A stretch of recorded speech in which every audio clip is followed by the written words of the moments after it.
Ladies and gentlemen, welcome back here to the Europe Road to BlizzCon. My name is Solid Jake, and I'm joined here at the desk by the one and only Todd. And man, it is a pleasure to be here with you.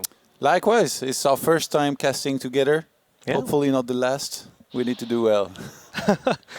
Well, we're setting up for ROCCAT versus Virtus.pro. These guys are both the winners of their matches in Group B. Now, of course, that was happening a little bit earlier in the day on the community streams. We're now switching on over to that. Let's take a look at the bracket here. We can see that Virtus.pro did have a 2-0 lead or 2-0 victory over G2. Yeah, pretty straightforward here. They didn't seem to meet too much trouble there. ROCCAT, on the other hand, against Fnatic, there was this one regame they had to go through. And in the end, I actually watched backstage the last moments here of their match against Fnatic. That was intense. So much shouting was happening. And when they won, Hazuops, their captain, actually screamed 3-1. You can hear him throughout the venue, man. He was really, really into it, and you can't blame him because, when you deal with a disconnect like that, it's got to be hard to regain your composure the way they did, and they did brilliantly doing so. But now they're against Virtus.pro, who actually beat G2 with a 4-level lead in both games. Yeah, Virtus.pro, they're going into this with a lot of confidence. Hearing them talk yesterday a little bit about this tournament here, I think it was BKB that said we will not disappoint, and they didn't disappoint so far. No. Quite the contrary, actually. Yeah, they've been boot camping over the last couple of weeks. Really, they say they have a lot of pocket strats planned for this tournament, and I'm just excited to see what they have for us here. But we've got 3 more matches tonight. We're starting off with this, and then it's going to be, I believe, Gamers 2 and Fnatic, and then Pirates in Pajamas versus Team Liquid to round up the day. And of course, this is just the beginning. This will be going on all weekend long here for the Europe Road to BlizzCon. Giving us a stare here. The intensity. Can you feel intimacy. As the teams, even before pressing ready here in the draft, they seem to be talking here a little bit, ROCCAT in particular, about, I guess, what their plan exactly is here against somebody like Virtus.pro, who, I mean, there's so many compositions here. These guys, they have their own style, really, where they're one of the most aggressive teams out there. Mm-hmm. They were one of the first teams to use a lot of stuff like TRL and Nubarak for double engage with a fast stat, a hinterland blast behind it. And they really have their own touch here to how they play in Heroes of the Storm. Yeah, they do, and it's going to be really fun to see these styles clash. I mean, a lot of these guys have so much experience in gaming in general. I mean, we think about ROCCAT, Sake, Hazuops, you know them from playing, StarCraft 2 with competitively, and I believe Warcraft as well? Yeah, Hazuops is actually also an old-school Warcraft 3 player, played from, I think it was like 2003, 2004. He's been around forever. Ancient history. Yeah, he played, actually, before joining ROCCAT, he played for the same team, Mousesports, for so many years, something like a decade or something ridiculous, which is almost unheard of in esports.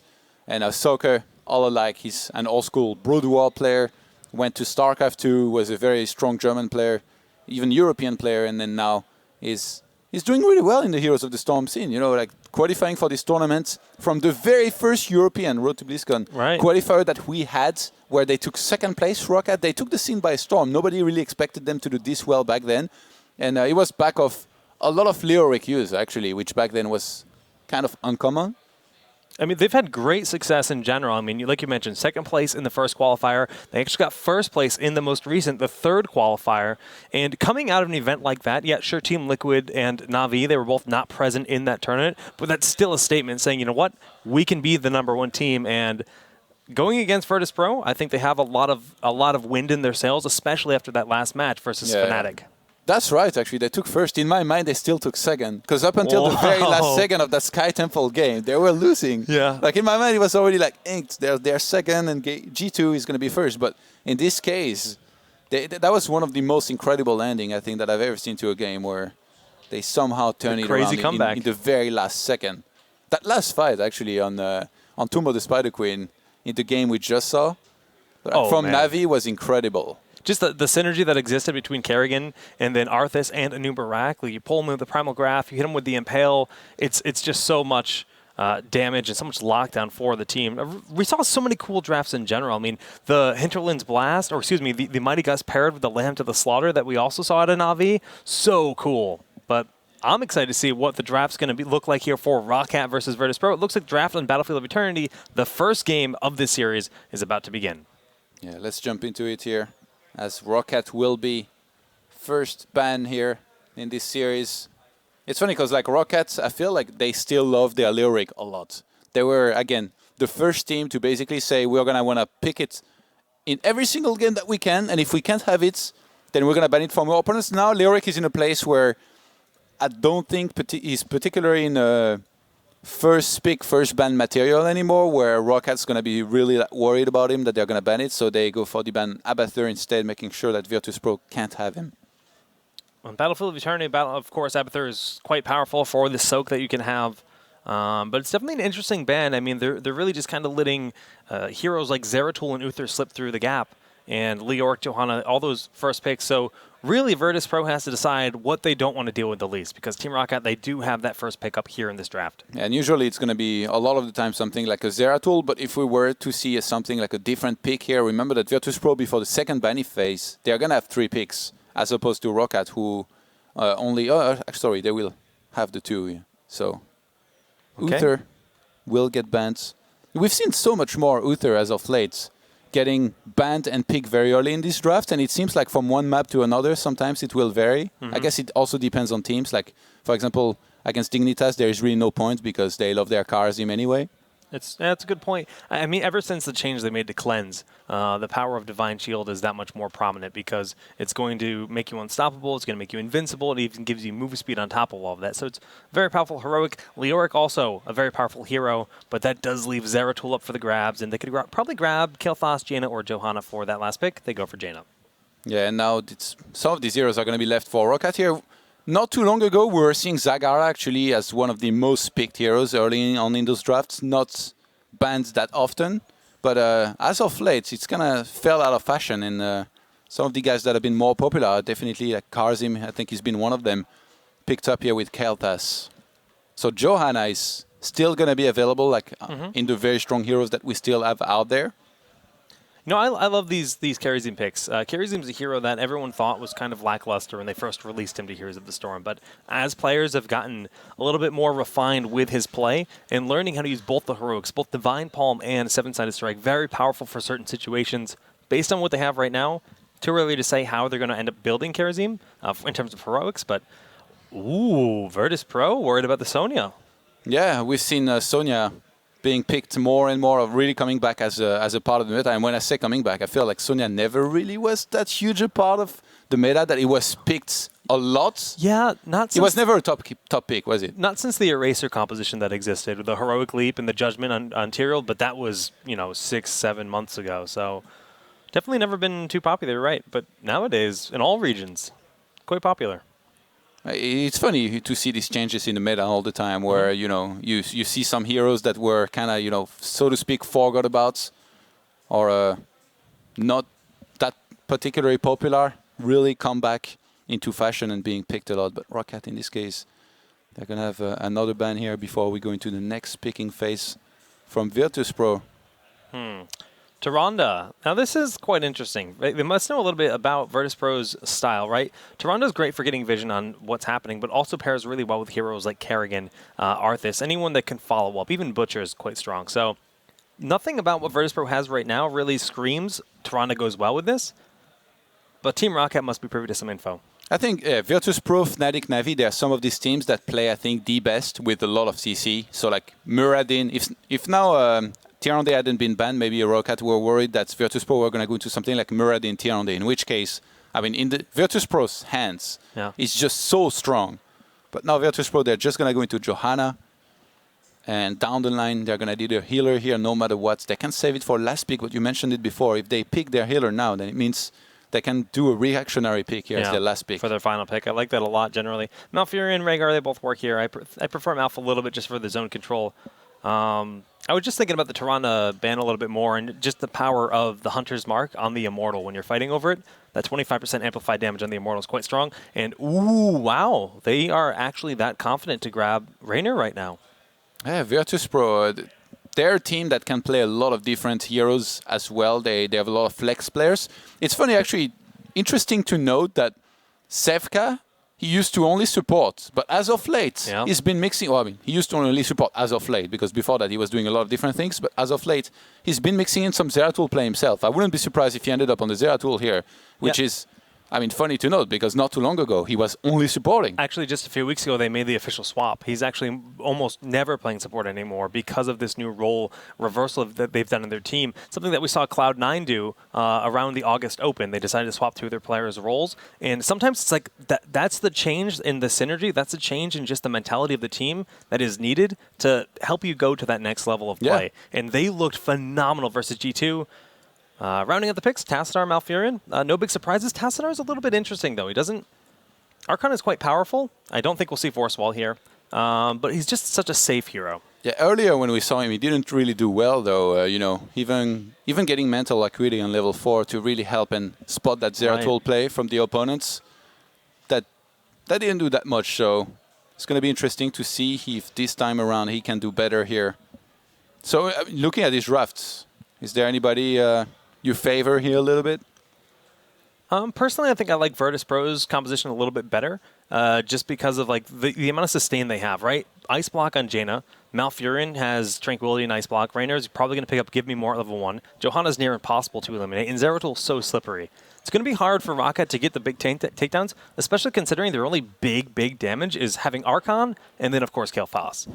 So I think it's going to be a bit of a struggle for ROCCAT to find the kills, but a lot of it's going to come down to just the way they play the battleground, right? If they can win the fights with the Immortal, they do have Leoric. Late game Leoric is an absolute beast, so they have the potential. It's definitely not like a clear draft win to me for any team.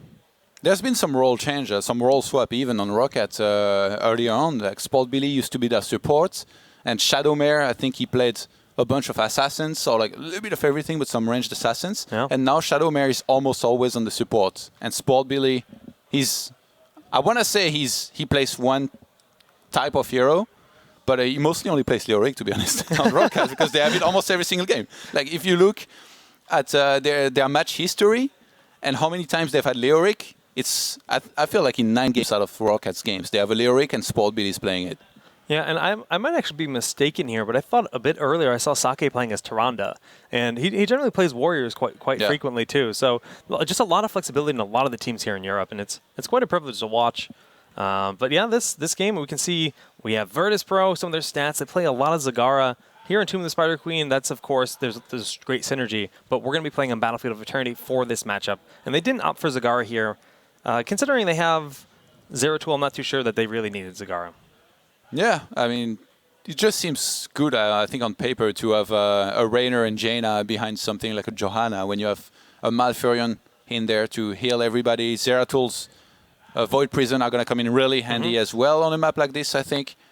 And, I mean, we've seen more and more of the setup with the VP, of course, followed by Ring of Frost. And considering they have that potential here, it's quite strong. You get a big Void Prison, you throw down the Hyperion from Rainer, and you set up a big Ring of Frost, and it can be devastating damage to the opposing team. It feels like Tassadar will have like a lot of weight on his shoulder here, a lot of responsibility to help ROCCAT. And overall, like I said, when we saw him earlier on in the tournament, it really felt like Tassadar wasn't doing much enough to help his team win, even though there was a Zeratul against them. So ROCCAT, they could find themselves in a similar situation here, especially if they started falling behind early on in the game. It's going to be very important to keep up experience-wise, not to get caught out of position ever early on, and just to have a good game, I guess, in general. That Kael'thas is, in particular, the one hero I'm worried about. We're going to see if they have the damage output they need for this game. Game number 1 will be starting right now on Battlefield of Eternity. And on the blue side, that is Team ROCCAT. Sport Billy going to be on Leoric. Sake playing as Muradin. We can see the matchup there. Hasselwild's going to be on Kael'thas. Shadow May going to be playing the one and only Karazim. And Chris rounding up the team as Tassadar. Yeah, Leoric going for a block here on level 1. A little bit unusual. Sign fusion here on the Tassadar. And let's see if both teams clash in the middle. Looks like actually Virtus.pro, it's funny because usually they'd be the one to kind of gather in the middle of the map and try and make a brawl happen, but they're spreading out a little bit here, just going to leave Zeratul to give themselves some vision. So they probably evaluated that with the Tassadar and with the composition that they have, there was no point in trying to fight early, especially when you have something like a Rainer, you know. It's definitely better to wait and pick your spots.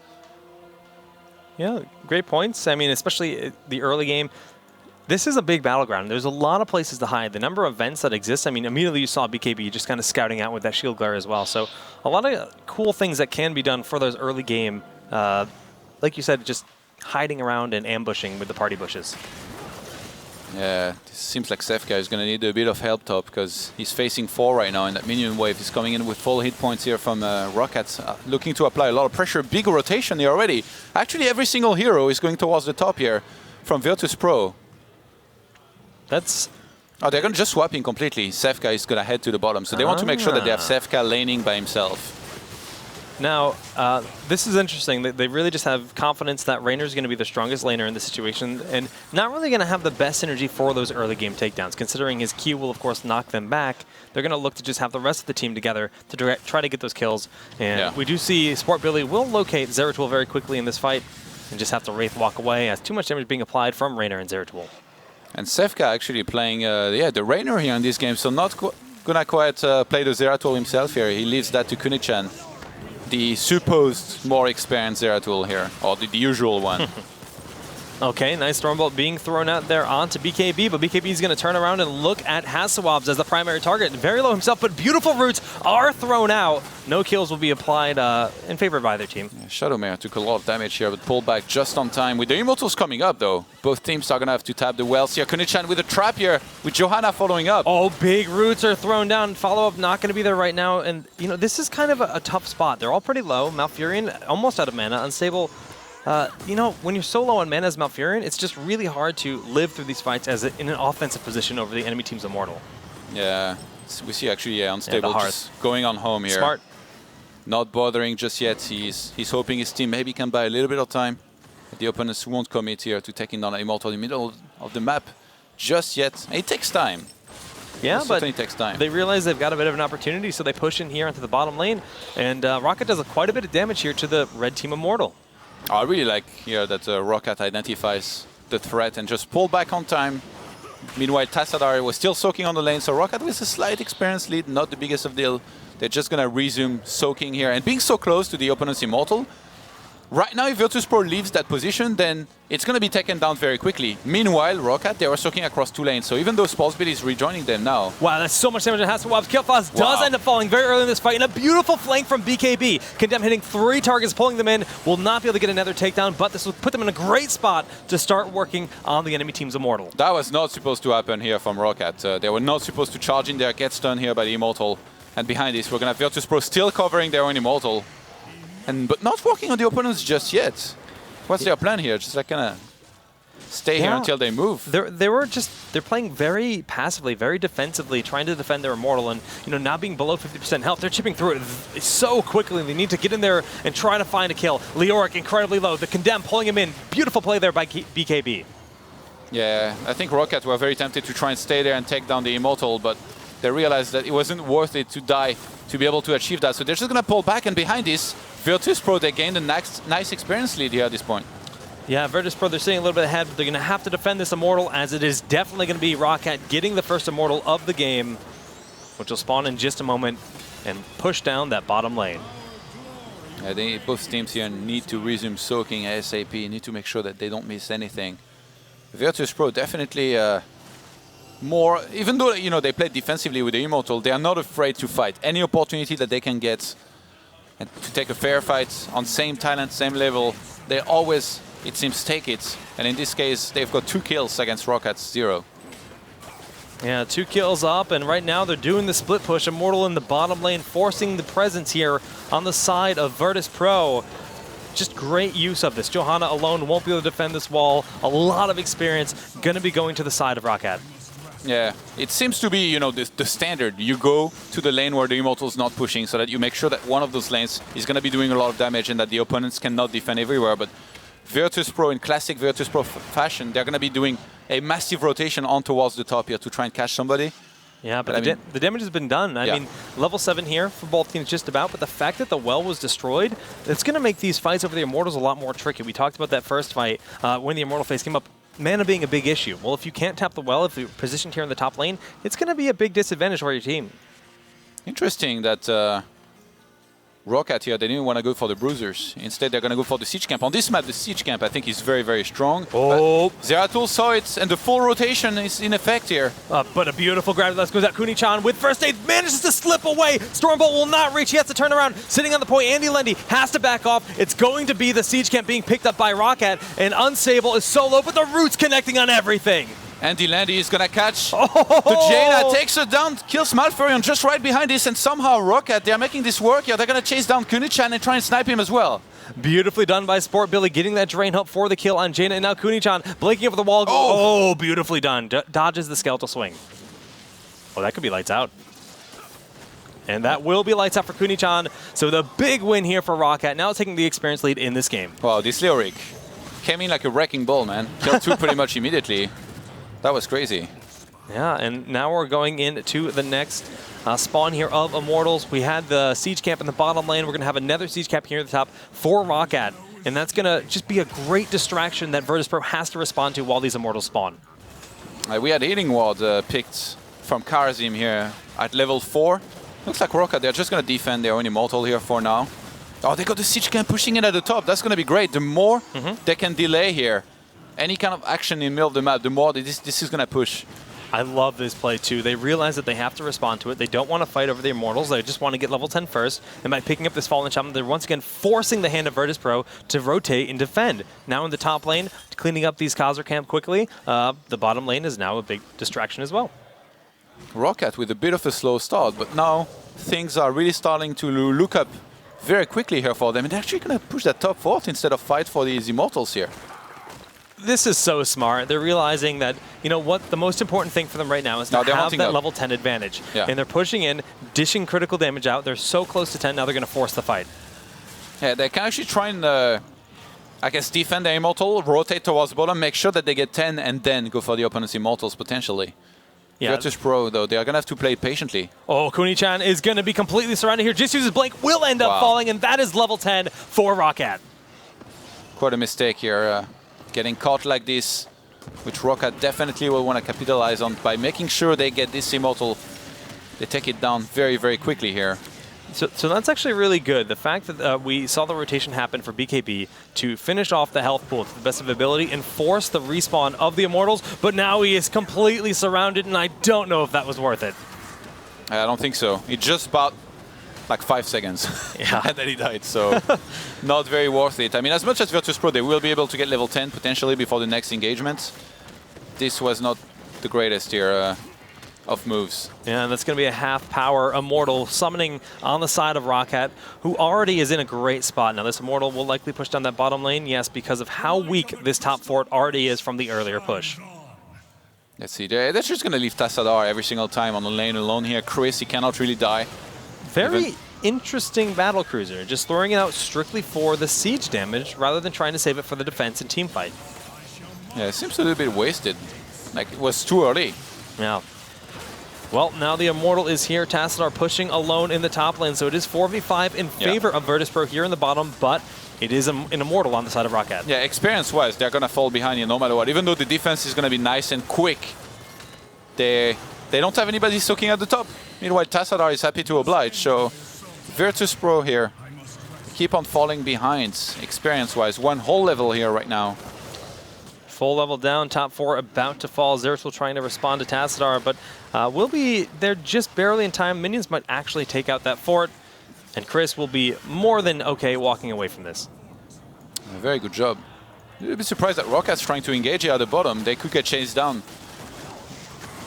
Both the missing heroes here, Tassadar and Zeratul, are headed there to try and help their team, but I think Zeratul realized quickly enough that the disengage was going to happen, so he comes back top.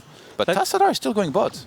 Yeah, that's just really smart. I mean, getting the additional soak in the top lane for your team to try to catch up is the crucial thing to do. They want to push in with those siege camp, I think. I think that's a smart call. Take out the second fort. It's going to put them very close to level 13 and give them that talent tier advantage. Meanwhile, Zeratul at the top is trying to do another siege camp here on his own. Virtus.pro will clear their bruiser camp as well just before coming back and trying to defend at the bottom. But I mean, the fort's already gone, and it's almost level 13 here for ROCCAT. ROCCAT in a really commanding position right now. Zeratul just finishing up that Khazar camp up in the top lane. They now have a double mercenary push, which is definitely going to force the hand here on the side of ROCCAT. What does VP decide to do? Do they do a split push while the Mercs are up top? Looks like that's their plan. Yeah, I think it's smart to leave Zeratul like this. That he's going to be able to stay close enough to kind of soak. Meanwhile, the rest of the team ideally will be able to take this fault. Right now, the rotation's happening. Kunichan spots it as he's standing next to most of ROCCAT's team here. And Virtus.pro, they will eject. They don't want to get engaged into here, being one talent down. So they're just going to be getting out of there. Yeah, one big Void Prison could be exactly what they need, but BKB caught a little bit on his own. The heals from Malf should be enough to get him out, but Stormbolt connecting, and BKB goes down! Wow, that was so fast here. ROCCAT with a very nice and swift snipe here. Wow, that healing ward actually already doing quite a bit of healing on the side of ROCCAT, and now they're setting up one hero for this Immortal phase. Yeah, it's just a great position here for ROCCAT to be in. They can just go straight for the Immortal. They're going to be outnumbering their opponents. And they're going to have one more tenant as well. For the longest time here, they've been on level 13 against level 12 opponents. He's taking Virtus.pro forever to finally get this. They're not even soaking at the bottom right now. All they can do is watch in middle and feel powerless about this. It's hard. It's really a rough position to be in, but BKB is once again alive. He's going to try to soak maybe a single lane of minions to get that level 13. They want that level 13 very badly. Zeratul on the top might be enough. No, they're realizing they need to respond. They need to respond right now. Yeah, and I think ROCCAT realized that they're ahead enough to try and get a snipe on that Immortal before the fight actually begins, but Virtus.pro will get in there just very quickly. Wow, beautiful karate laps in the top. We saw the Stormbolt going out. Kunichan forced a blink away. First aid and the heal there from Malfurion. Is it enough? Sport Billy taking massive damage in the bottom. Nowhere anywhere near to try to get that takedown right now, but they do defend their Immortal for a brief moment. Yeah, the Divine Palm was massive here on the Lyric. They're trying to take down the Immortal here with the Phoenix. ROCCAT's going to be getting right back in there for another fight. Oh, but a big march of the Black King, unstable, taking a lot of damage. Andy Lendy very low himself, that Water Elemental, trying to buy the time that they need. We see one hero's gone down, that's two in favor of Virtus.pro, and they are fighting back, Todd. Yeah, ROCCAT got a little bit too close to the boss. They're going to get punished for it here. Tassadar is even going to get sniped. Kunichan blinks forward and snipes him, gets stunned just right behind this, and he's going to blow up. Yeah, he is going to end up going down 3 for 1 in favor of ROCCAT, and Stable just barely living through that living bomb. Oh, Azuops is chasing Sefka at the bottom. He gravity lapsed him, but not quite able to kill him just yet. Soccer is going to be getting right back in there. Sefka knocks him back. Can he escape? I don't think so. It's going to be tough here. With Hasuavs on the chase, Sefka's definitely going to go down. But during all of this, it's just been a full-on rotation, and they're going to finish off this Immortal. Wow. ROCCAT salvaged the situation here somehow, even though they took a really bad fight. Well, what it seemed like here at the Immortal. Look at this guy kicking. Yeah. They're just playing beautifully. I mean, Virtus.pro did narrow the gap a little bit. They're now less than a level behind, but the problem is they have a full power, literally max power Immortal that's taken 0 damage, that's going to be marching down this top lane, which already doesn't have a fort. The full shield here is going to be getting right in there. And the fact that there is a camp pushing at the bottom as well, it really forces somebody from Virtus.pro to stay there. In this case, Kunichan is going to be the one. Oh, he's going for the fort. I mean, that's nice. It's going to help him get a little bit of experience, but he has to take out that Fallen Shaman pretty quickly because, like you said, he needs to be up there to help defend this top lane because that Immortal is going to do a lot of damage. He's even going to leave the Fallen Shaman. Yeah, I mean, he has to get in there ASAP, otherwise he fears his team's going to get engaged into killed, and then we all know what follows. The core falls. Very true. Immortal still seeing about 70% power. It has now made it to the top lane keep, which is taking massive damage. Phoenix being thrown out, not only zoning, but dealing a lot of damage itself. ROCCAT, oh my god, they're playing so well here today. Beating Fnatic earlier, and now in map number 1 in the dominant position. They're about to get level 16 here. They will even catch Zeratul. A lot of damage. Beautiful roots just to buy time, though. Top keep has fallen very early in this game, pre-15 minute. Yeah, with level 16 now coming into play as well. They'd love to be able to force a fight somehow. But they're just going to go around, not going to quite commit here to the call. There is no rush. Hasuops and Soccer, they've been known for being patient players. In particular, Hasuops, ever since the StarCraft 2 days. But, or even Warcraft 3. We talked about those Fallen Shaman earlier, and they pushed this wave out entirely. They've knocked on the door. They've taken out the wall. They're sitting up almost 2 levels ahead. Well, more than a level ahead at this point. They're looking phenomenal right now. Virtus.pro not quite out of it just yet, though. They're closing in on level 16 of their own. Right. And if they can get that, take a fair fight and win it, they're really going to be back in this. It's really for ROCCAT, I think, to play it a little bit safer and pull back right now, but they choose to fight. I guess no level 16 is there just yet here for for Virtus.pro is what's motivating ROCCAT right now to go for this. You know, the one thing that we haven't seen so far this game is a big Void Prison. Actually, Void Prison in general hasn't had an impact on any of the team fights, and that's what they need to try to find to do. Find that positioning for Zeratul. Yes, we have seen like the power of Tassadar in denying and using, of course, Oracle to just get eyes on, but... Yeah, we haven't seen Zeratul being relevant at all, actually. No. Not even like, I mean, just looking past the Void Prison, and I feel like it's because of Tassadar and the way ROCCAT are playing with such great map awareness. It seems like they know everything. Gravity Lap, Stormbolt, just to find him, constantly getting eyes on with Oracle, like you mentioned. He's got to find that big window to throw down the big Void Prison and, of course, follow up with things like Blessed Shield, Roots. There's a lot of cool options that do exist, and Raynor does have the late-game damage to rip through those warriors. I like the choice here of going top, deep pushing, because when these Immortals spawn, it always takes a little bit of time, and you see the whole timer before they finally come into play. Tassadar! Oh, used Oracle just right on time. Yeah, just beautiful play here. Chris just he knows exactly what's going on throughout the game. Stormbolt connects on Malfurion. Tranquility has to be used, but the big VP does save them. The Roots have gone down. Battlecruiser in position, and they will drop the VP. Critical damage is being done. Divine Palm will get the resurrection on Lyric, who's now in the front line, but Chris is super low himself, and it's Kuni-chan that's going to fall first. Yeah, and now ROCCAT might be on the chase. I think Virtus.pro realized they have to disengage. It's just going to be pulling back. They can't fight next to the opponent's Immortal like this. It's just so difficult to properly win a fight, even though the Immortal didn't really come into play there. And man, suddenly it feels like there's nothing left in the tank in this fight. The beautiful Living Bomb going off. Zebka has to get the heals at the last moment. Dwarf Toss used for Sake to escape, but Condemn pulling him back in. Is it enough? They need the kill. No, the heals are there in time. Yeah, ROCCAT need to be careful here. They're fighting in enemy territory here. There's an Immortal that's really angry, that's doing a lot of damage to them here and stunning them at every single opportunity. It seems like somehow Virtus.pro, even though they were 4 against 5 here, they've chased away ROCCAT for now, for just a moment, while in this case the Zeratul resurrected and is now going to rejoin them for the next battle. Yeah, and honestly, neither Immortal has really taken any damage. So right now they've regained their composure. They're down about a level. Not a big deal. Storm Talents aren't in play quite yet. So they can really turn this around. Void Prison, another 20 seconds away. It's going to be quite hard to sustain this fight for that 20 seconds before losing anyone. They just need to play pretty passively and get Tranquility, Battlecruiser, and Void Prison up for action. Surely whoever is going to be defending, though, is going to be in a great position if they were to fight here next to this Immortal. And in this case, it's Virtus.pro hanging out here close to home. They're just going to race it. I think they figured they could get there faster than their opponents. Yeah. All right. I mean, hey, they succeeded in racing pretty effectively, and now this is going to reset the Immortals. All those heroics are now ready for action. Yeah, ROCCAT, they're ready to go for the fight. They know that they have to win it, otherwise they're going to be in trouble. That was a very weak March of the Black King, used kind of preemptively. BKB taking a lot of damage himself. Where's the Tranquility? It is popped in the back line. Blessed Shield thrown out. We do see the Divine Palm going off, but Hasawabs will end up falling. 2 members down on the side of ROCCAT. Unstable just has too many heals, and this will be a win for Virtus.pro. Yeah, Virtus.pro somehow with a fantastic fight here. Zeratul really coming into play this time, sniping 2 heroes, using a Void Prison on another one.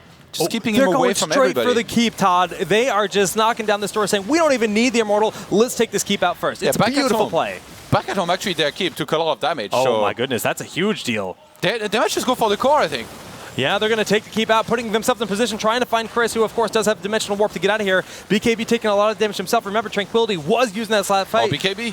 Okay, that was the so heals close. are there. This is going to be a tight situation. 8 seconds until the Orc is up. Chris can shield all he wants here. There might be enough power for Virtus.pro to finish this, but Lyric comes back into play here. If they can save this ROCCAT, they're going to be in a great position to win it here, but can they hold on? Kuni-chan's going to go down. Sepka's already down. Only 2 members remaining in this push, and it looks like they will not succeed. And that is a full team wipe on the side of Virtus.pro. And the keep on the other side of the map went down in the same time. I think ROCCAT, surely they can just go across the map here and finish this by clicking on the core. A fantastic hold here from them in the end, and a little bit of a misread here from Virtus.pro. Oh, man. What a fantastic game here by ROCCAT. I mean, they just threw all of their cards in one basket and tried to get that victory, but they will not succeed. Virtus.pro, it looks like they're going to lose game 1 because ROCCAT, they are slamming away at this keep.